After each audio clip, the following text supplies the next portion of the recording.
What is going on, everyone? My name's Boit, and I'm back with some more Age of Mythology. The Titans action spawning in the bottom of the map in the blue color, playing as Odin. His name is ChronoJJ. His opponent today in the red color, playing as Thor. His name is Kimo.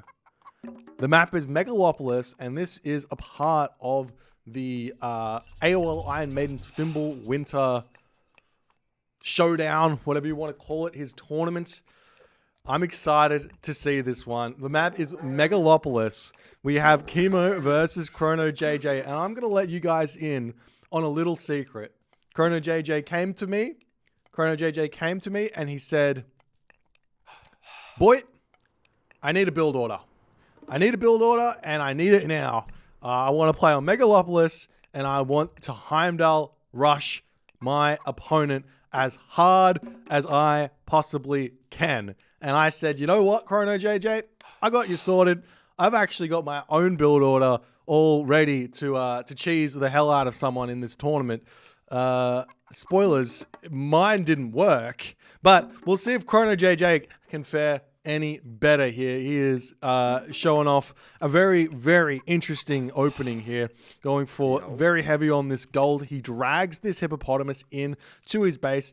A little known factoid about how Great Hunt works is if you drag the hippopotamus or the aggressive hunt close to your town center, say around about here, and then you Great Hunt that, the unit will spawn here, and then the radius will be around here. So you can actually be gathering hunt around your town center at this point.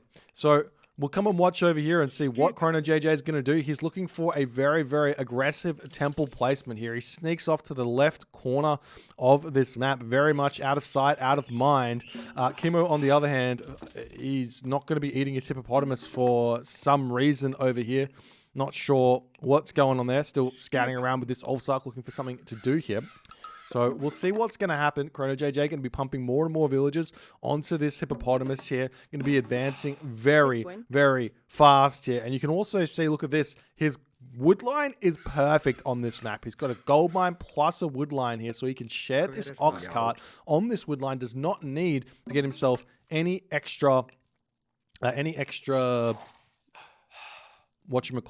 ox carts or anything like that in order to chop this down. So here's the thing. ChronoJJ, he's advancing already for 15% already in here. He's going to be advancing before the 4-minute mark by quite a margin. It's going to be like a 3:30 with hunting dogs, mind you. Look at this upgrades. He's got himself hunting dogs. He's got himself this hippopotamus still underneath his town center here. He might even be able to drag the other hippopotamus close enough to his town center to eat those underneath here. We'll see if he's going to be able to do that or not. Even if he has a little bit of walking time here, it's not the end of the world. He's going to be eating that as well. And now the Raven is scouting around, and let's see what he's going to find, as Kimo hasn't even dropped his temple yet. This is absolute nightmare for Kimo, because guess what? He spots the temple on this location, on that town center there. He's going to be moving back to drop this temple down, and guess what ChronoJJ is going to have? He has Undermine. And what can you use Undermine on?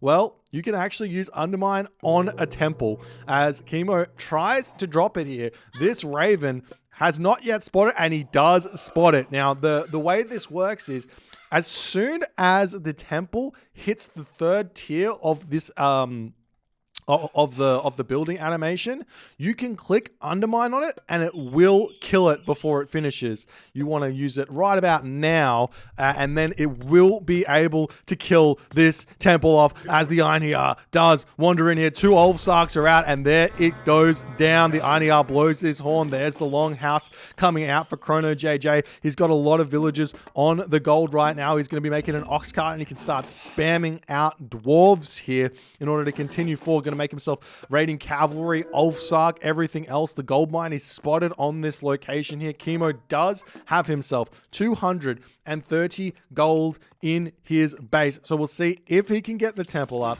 if he can survive enough here to make some units in the classical age. But right now he's got 55 gold here. He's still trying to make villagers out as the villagers coming over here. The Einar trying to get some damage done as this dwarf's going to be retreating back home. We've got some Thor, not some Thor. We've got Thrain Iron Blender coming in here to take down this dwarf over here, as that one's going to get taken down. And now Kimo has been pushed well and truly off of that gold mine. He's still got the 230 gold in his base, and he is sitting idle over on this location. He does have the hippopotamus over here as well, as the dwarves are going to be able to finish off that gold mine. If you are Kimo right now, you probably want to be moving onto this gold or over onto this food over here, but ChronoJJ's got map hacks at this point. He's got the Raven. He sees the villagers wandering around here, and Chrono is not going to be allowing this to occur any longer. In all honesty, ChronoJJ probably should be making throw an axeman at this time, so he can just sit on this gold mine and not and disallow it. If he leaves like a handful of throw an axeman there, it kind of functions a little bit like Odysseus or something like that. As the Einar is going to be wandering in here, getting some big damage done onto these villagers there. That's a whole huge amount of splash damage there, as ChronoJJ is going to swing around here and attempt to prevent Kimo from retreating back to his base as the army coming through here. Kimo's units, very, very low HP. Big building block coming through here from ChronoJJ to slow these units down, as the first villager is going to start getting taken out. Force City does hit for Kimo, and now Kimo's got a big option, or big help. He gets the troll out, and ChronoJJ doesn't have a good option to deal with this troll so long as it can stay alive. If Kimo leaves it in the back here to deal with this, he's going to have a really, really nice time for dealing with a whole bunch of stuff here, as a couple of villagers will end up falling. Oh, no, not really. He gets a lot of those villagers back home, as this longhouse does manage to come up. Kimo's got a lot of gold in the bank here, picking off one dwarf over there, as that troll is trying to go to town on those raiding cavalry, as the units pushing through here. ChronoJJ not microing this to the best of his ability, but he does manage to take down another dwarf over here, as Chrono is pulling his Einar back, maybe going to attempt to use his horn, as he does manage to do that. Two more dwarves are falling here. Kimo still has his troll available here, but he decides in that moment to tab out, as ChronoJJ manages to execute one of the most perfect Heimdall rushes you are ever going to see, ladies and gentlemen. And here's the big thing that I want to make known here. This build order was my build order, not Chrono's. I gave it to him, and he gets the win with it. So this win is my win. I get one win in this entire tournament, right? That's how it works. I don't know. It's a hilarious build order. Only works with aggressive animals. So you need to have hippos, rhinos, aurochs, or something like that you can drag in and eat underneath your town center. You can kind of make it work on Blue Lagoon with giraffe if you push the giraffe in. But in the end, there is actually another build order which can work on any high hunt map. It's a little bit less economy and a little bit faster to the classical age, and it has a very, very sneaky end to it. But ChronoJJ executes perfectly here. I'm happy for him. For those of you who want to see the rest of this series, I do recommend you going over and checking out AOL Iron Maiden's YouTube channel or his Twitch to see that. I'm not going to cast the other 2 games, or 3 games, or 4 games. I can't remember if it's a best of 5 or a best of 3. But anyways, I'm not going to cast those games. Let the result speak for itself when you watch it. But it was a really, really good series, well worth watching. Go and check it out on AOL Iron Maiden's stream.